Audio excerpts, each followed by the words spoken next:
Hi everyone, hope you guys are doing good. So in this particular video, I'll take you to the section discussion of the previous year questions on the topics that we have covered by far in environment and ecology. This is absolutely in a similar pattern as we have done for the geography videos. I hope you guys have checked them. Because once we do a finish, like a set of topics, I would say, then I take you to the previous question related to all those topics, ताकि आपके पास एकदम से एक bundle ना हो जाए कि आपको एंड में ही सारे पे वाई क्यूज़ लगाने हैं. आप टॉपिक के साथ साथ उसको कवर कर सकते हो. This is going to be very handy both for your prelims and main stages of the examination. For the time being, because we are doing just the topics on the prelims, so हम prelims पे related questions discuss कर रहे हैं. जैसे जैसे mains related topics आएंगे हम वो भी discuss करेंगे. In case you have not checked the earlier videos, please do check them, because otherwise you will not be able to answer these questions. I will be giving you the questions on the screen. You can pause the video for some time, try and attempt the answer, and then see if you have got the right one or not. In case you do not understand, do not worry, I'll be sharing the answers and the explanations along with the questions.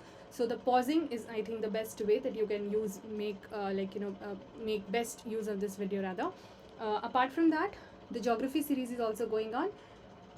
A good number of topics have been already covered. Kindly do check them, and please do like, comment, share and subscribe. Thank you. Let's start with the first set of questions. So मैं आपको exam भी बताते जाऊँगी कि किस किस exam से borrowed है वो क्वेश्चन, जो कि आपके अभी तक के टॉपिक्स से जो है वो रिलेटेड रहेगा.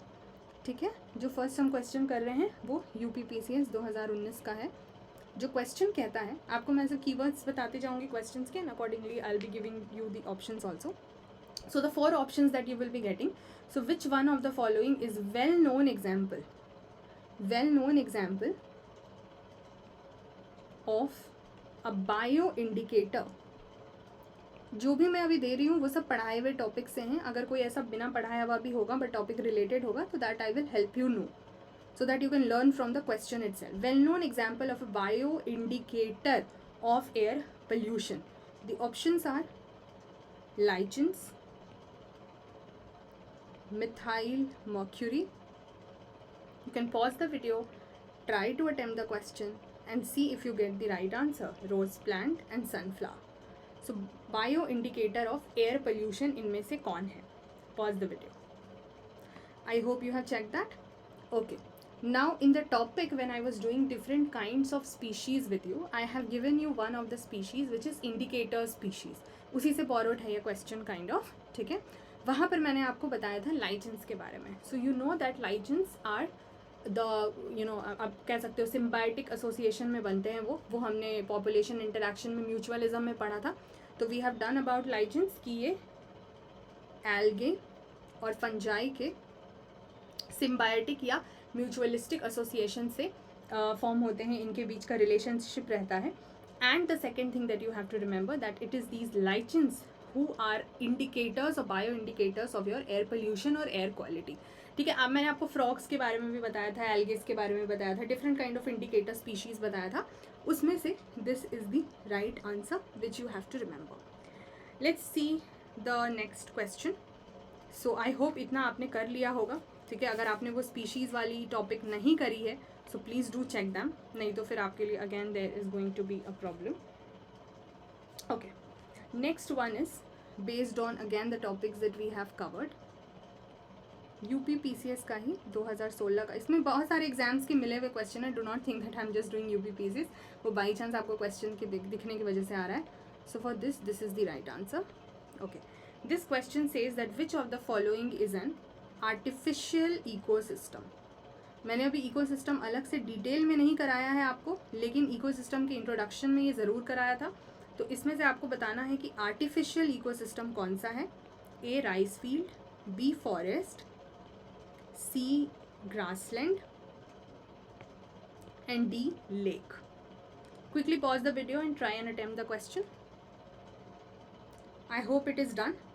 Now if you just see the other options like forest, grassland, lake, आपको खुद ही समझ में आ जाएगा that these are the natural. ठीक है. हम ये create तो नहीं कर. हाँ, there are certain artificial lakes also, but अगर आप ecosystem में in general इनके comparison, एक दूसरे के comparison में देखते हो, तो आपको directly समझ में आ जाएगा that rice field is going to be your artificial ecosystem. Why? Because it is about the human made systems. Ecosystem क्या था? जहाँ पे सब जो है वो साथ में रहते हैं, like you know the plants or the animals, different kind of species जो है वो surrounding में रह रहे हैं, and there is you know interaction taking place etc. तो राइस फील्ड जो है वो एक आर्टिफिशियल इकोसिस्टम हो जाएगा, क्योंकि it is people who are growing these fields because they need it for the agricultural purpose, right?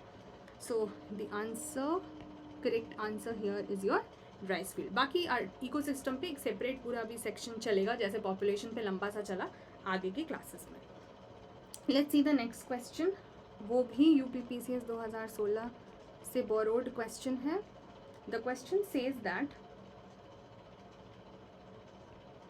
In a food chain, again food chain as a topic detail मैंने आपको नहीं कराया, but I have introduced you to the concept जो आपसे अभी इसमें सवाल पूछे जाएंगे. ठीक है, जो ऑप्शंस आपको दिए जाएंगे वो मैंने आपको कराया है. Man is a producer, only primary consumer, only secondary consumer. So I have explained you what are producers and consumers and primary and secondary consumer. ये चार options हैं. Pause the video and attempt the question. So I hope आपने सही answer identify कर लिया होगा. Now you know about the producer. So हमें पता है फूड चेन में प्रोड्यूसर कौन होते हैं. ये तो प्लांट्स ही होते हैं. ठीक है, तो इसमें तो कोई डाउट ही नहीं है. ये तो वैसे ही कुछ नहीं होना है. अभी आप यहाँ पर इसमें कुछ भी नहीं बोल सकते हो, सिर्फ प्रोड्यूसर की अभी बात हो रही है. Next we have seen about the different consumers, primary secondary, and then it says both the primary and the secondary consumers. So primary consumers क्या होंगे? जो प्लांट्स को कंज्यूम करेंगे, और सेकेंडरी कंज्यूमर्स क्या होंगे? जो एनिमल्स, जो कि प्लांट्स को जिन्होंने कंज्यूम किया था उनको ही कंज्यूम करेंगे. So they will be herbivores and they will be carnivores. But अगर हम मैन की बात करते हैं तो there are people who are vegetarian, so they just eat plant products, right? तो वो प्राइमरी कंज्यूमर ही हो जाएंगे कि सिर्फ उन्होंने प्लांट्स को ईट करा. और they can be secondary consumer because there are people who consume meat. ठीक है, जो नॉन वेजिटेरियन लोग होते हैं. तो मैन के लिए सबसे बेस्ट ऑप्शन हमारे पास क्या होगा? This will be the both primary and the secondary consumer. In case you have not check the previous video, आपको परेशानी आ सकती है in solving the question. I repeat, so you really should first check the videos before you are actually proceeding here. Next, see another set of questions.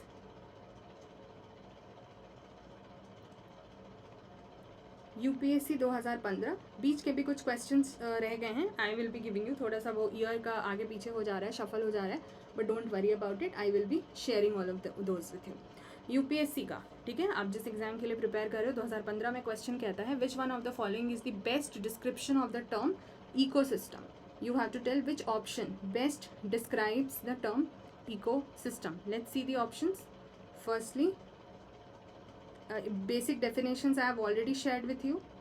Community of organisms interacting with one another. This is one option. Then, part of earth inhabited by living beings या living organisms. Third, community of organisms together with environment in which they live.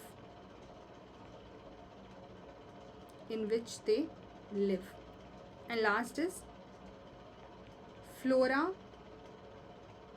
and fauna of geographical area. These are the 4 options. Please pause the video and try and attempt the question. Okay, let's see the explanation. So it says ecosystem को क्या better define करता है. अब यहाँ पे देखिए, part of the earth inhabited by the living organisms, that you know कि वो तो बायोस्फेयर होता है, because we have seen it is the part of the earth जहाँ पे लाइफ एग्जिस्ट करती है, which is a combination of your lithosphere, atmosphere and your hydrosphere. So this is actually the definition for your biosphere. तो ये तो ऐसे he ruled out हो जा रहा है. Then you just have the flora and fauna of the geographical area. So this is not what precisely defines the ecosystem. ठीक है, लेकिन अगर हम ये देखते हैं ए और सी में, now you will see the first set of options, the community of organisms. It is same for both of these options. Then how do you identify it with the help of the second part? Read it. community of organisms interacting with one another. Here it is just being said कि organisms आपस में interact कर रहे हैं. यहाँ क्या कहा जा रहा है, that the community of organisms together with the environment in which they live. ठीक है, organisms plus the environment जिसमें वो रह रहे हैं. तो ज़्यादा बेटर ऑप्शन आपको कौन सा लग रहा होगा? ये तो जाहिर सी बात है, हमने इकोसिस्टम का डेफिनेशन करा था that it will be about the organisms along with the ecosystem in which they live, जो आपको याद रखना है, right? So this is one. Then let's see the next question. ये थोड़ा बैक में है. So this is also UPPCS 2015. Don't think कि एक एग्जाम में पूछा गया दूसरे में नहीं हो सकता. स्टैटिक क्वेश्चंस होते हैं, रिपीट होने के पूरे चांसेस होते हैं. You have to choose the not correct statement. ठीक है, ये भी हमेशा ध्यान रखना है. This is where most of the people make the mistake that they choose the correct statement and they forget that what the question is actually asking. The question is asking you to choose the not correct statement and not the correct statement. ठीक है, not correct statement about the ecosystem which is incorrect statement. Let's see some option. पहला कहता है that it comprises both biotic and abiotic component. दूसरी चीज़, it has its own productivity. तीसरी चीज़, it is a closed system. And चौथी चीज़, it is a natural resource system. Again, I have not given you the basic description of these terms. लेकिन जितना ecosystem के बारे में हमने पढ़ा है, based on that you can easily solve this question. Please try and attempt the question. Pause the video and try to see this.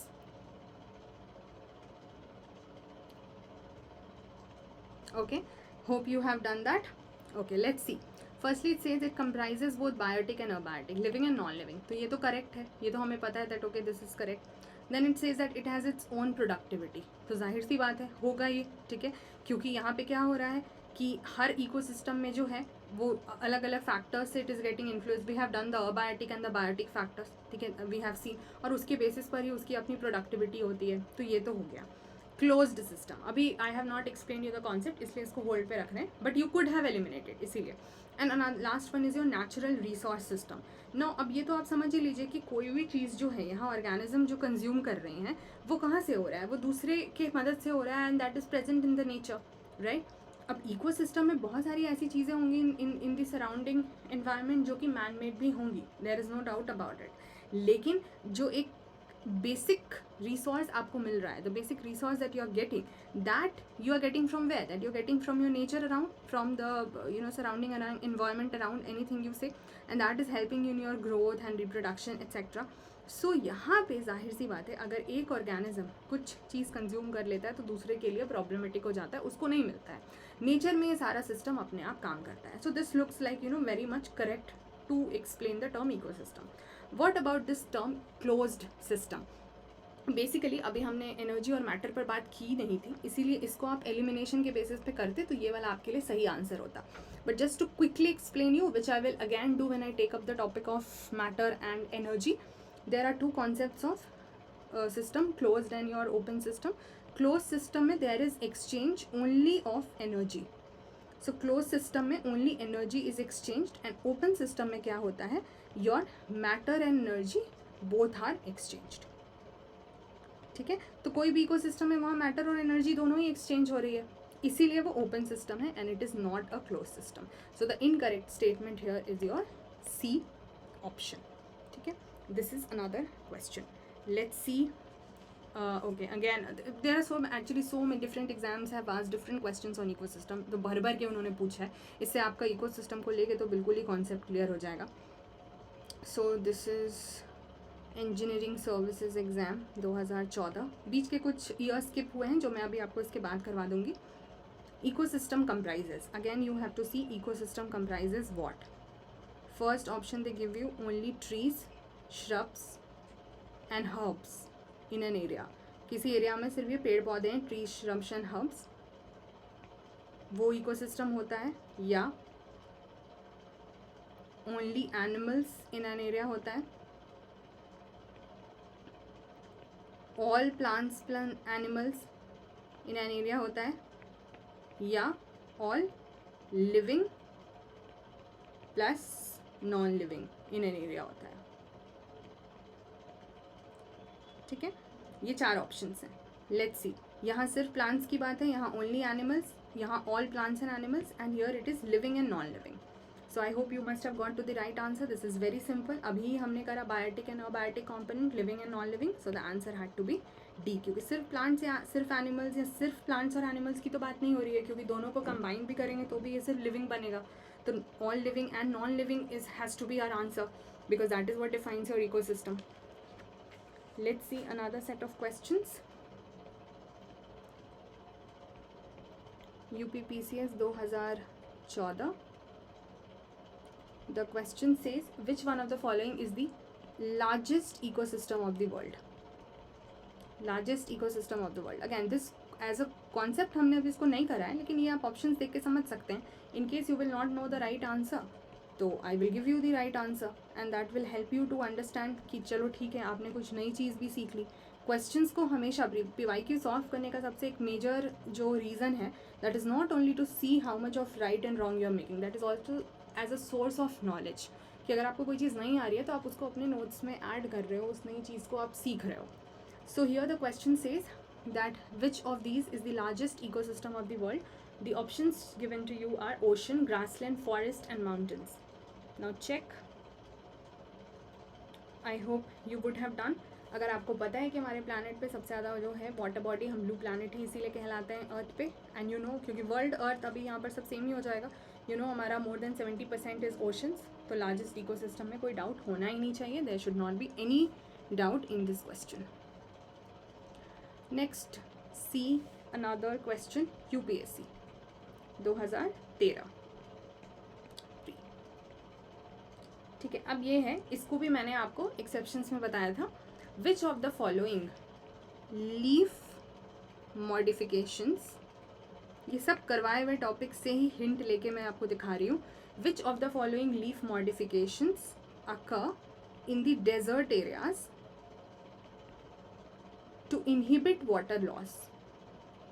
Water loss को बचाने के लिए डेजर्ट एरिया में किस तरीके के लीफ मॉडिफिकेशंस होते हैं. हमने देखा ना, cactus type of plants are present there, not normal plants, क्योंकि हीट लॉस की प्रॉब्लम होती है. तो अब वाटर लॉस की प्रॉब्लम होती है क्योंकि गर्म भी बहुत ज़्यादा रहता है. डेजर्ट एरियाज़ की बात हो रही है, तो इसमें से पूछा जा रहा है कि कौन से मॉडिफिकेशंस होते हैं. Hard and vaccine leaves, tiny leaves यानी छोटे लीव्स या नो लीव्स, थॉर्न्स, कांटे होते हैं इंस्टेड ऑफ लीव्स. किस किस तरीके के मॉडिफिकेशंस आपको देखने को मिलते हैं in the desert areas to inhibit यानी to prohibit, you can say, water loss. इसके जो ऑप्शंस हैं, A is 1 and 2, B is 2 only, C is 1 and 3 and D is your 1, 2 and 3. Pause the video. I hope you should have got the correct answer. Now we have seen adaptations के बारे में, so that plants or animals they try to adapt with the help of different features to survive in different habitat. And one of the method of adaptation by the desert plants is the leaf modification. तो इसमें इनके बहुत तरह की चीज़ें होती है, जैसे एक वैक्स की काइंड ऑफ कोटिंग होती है लीफ पे, या वेरी हार्ड लीफ होती है जिससे वाटर इतना लूज़ नहीं होता. छोटे छोटे लीव्स होते हैं या फिर लीव्स नहीं भी होते हैं, ठीक है, जिससे क्योंकि ट्रांसपिरेशन का प्रोसेस जो है वो सरफेस एरिया जितना ज़्यादा रहेगा उससे ज़्यादा वाटर लॉस होगा. तो अगर छोटे रहेंगे या नहीं रहेंगे तो उससे भी बच जाएगा. एंड ऑफकोर्स अगर लीव्स नहीं हैं, थॉर्न्स हैं, कांटे हैं, स्पाइंस हैं, ठीक है, तो जाहिर सी बात है वो लॉस नहीं होगा. So all of these look like the correct option. ये एक्चुअली आपका साइंस एंड टेक के पार्ट में भी आ जाता है, एनवायरनमेंट में भी आ जाता है, ओवरलैपिंग आप कंसिडर कर सकते हो. तो that comes in your D part. ठीक है, अगर बेसिक साइंस से देखेंगे तो भी क्वेश्चन आता है, अगर अडेप्टेशन से देखते हैं तो एनवायरनमेंट में आ जाता है, because environment is also a part of science. That is why it is given in your biology text book also. So the correct answer here would be your D 1, 2 and 3, right. तो अभी मैंने आपको कुछ questions बताया था कि वो गलती से स्किप हो गए थे, तो उसको हम जो है रिसेंट ईयर्स के कुछ क्वेश्चन देखेंगे.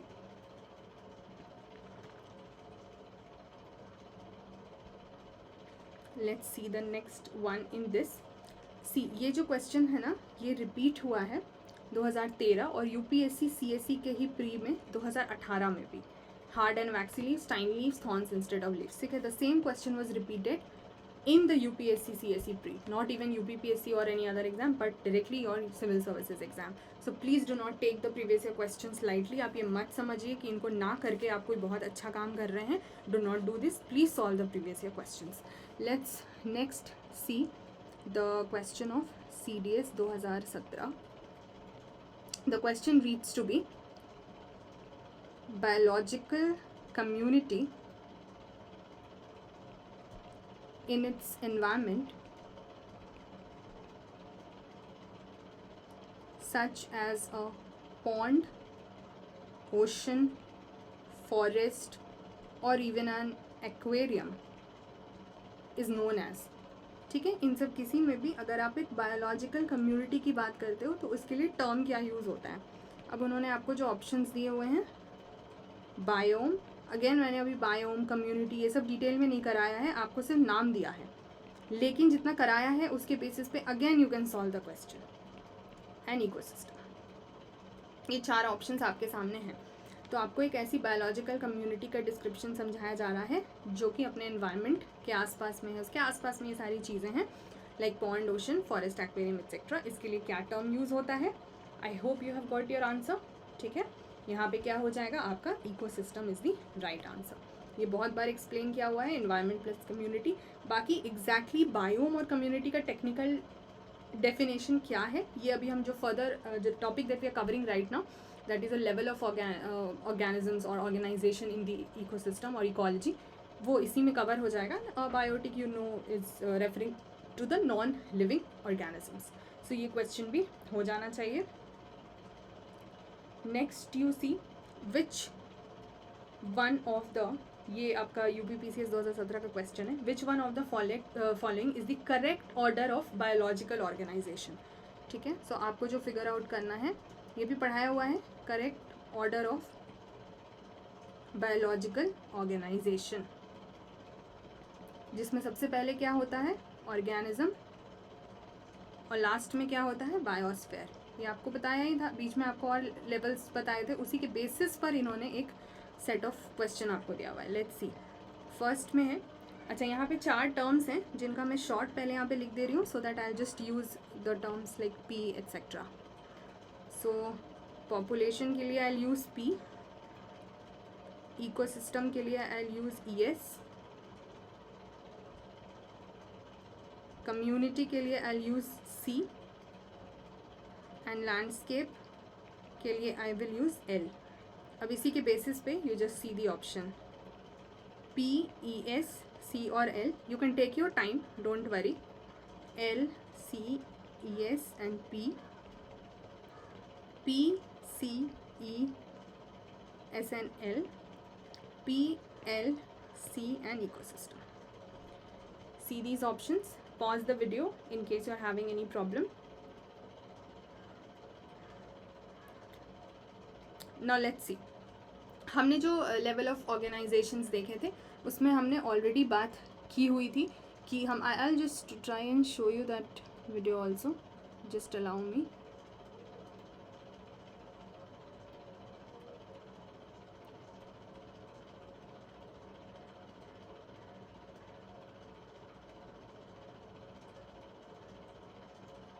This is that portion of the video that we have covered when we have talked about the levels of organization. So you have the organisms, or you refer it to be the individual, then you have the population, then you have the community, then you have the ecosystem, then you have the biome and then you have the biosphere. ठीक है, अगर आप इस basis पे देखोगे तो आपको पता है पॉपुलेशन, कम्युनिटी, इकोसिस्टम. यहाँ पे टर्म इन्होंने क्या लैंडस्केप यूज़ किया है, बट आप उसको सिमिलरली बायोस्फीयर के लिए भी आराम से यूज़ कर सकते हो. बस एक टर्म इन्होंने चेंज कर दिया है. लैंडस्केप हमेशा बिल्कुल लास्ट में ही आएगा, उसमें तो कोई डाउट ही नहीं है. और पॉपुलेशन बिल्कुल ऑर्गेनिजम्स के बाद आता है क्योंकि ये इंडिविजुअल है और ये पॉपुलेशन है. तो अगर आप इस बेसिस पे देखो तो आपको समझ में आ जाएगा कि ये वाला तो ऐसे ही रूल्ड आउट हो गया, population has to be in first. अब पॉपुलेशन के बाद अगर आप देखोगे यहाँ पर सीधे लैंडस्केप है तो ये तो होगा ही नहीं. यहाँ इकोसिस्टम है, ये भी नहीं होगा, because we have seen population के बाद कम्युनिटी होती है, then ecosystem and then you have the biome and the biosphere, जिसके लिए इन्होंने लैंडस्केप यूज़ कर लिया. तो अगर आपको ये भी सीक्वेंस पता था तो ये लास्ट वाले से कोई प्रॉब्लम होती ही नहीं. You could have easily identified the right answer because we have done this topic already. Okay, so I think with this I have given you all the questions which I can see by far, जो कि based है आपके अभी तक के कराए हर topic पर. Then I will take you to the further topics, because in this organisation वाला जो सेक्शन है आपका, इसमें भी मैंने ऑर्गेनिजम्स को काफ़ी डिटेल में कवर किया है. Then population I have done in quite detail, extensively I have covered. Now we will talk more on communities. ये तो बिल्कुल छोटा सा है, but this has to be very largely done. तो इसके सारे एस्पेक्ट्स फिर हम आराम से कवर करेंगे and accordingly will move towards different levels. I hope the session was of some use to you. Thank you so much, guys. Take care till then. Please do like, comment, share and subscribe. I really need your help to spread the word. Bye bye.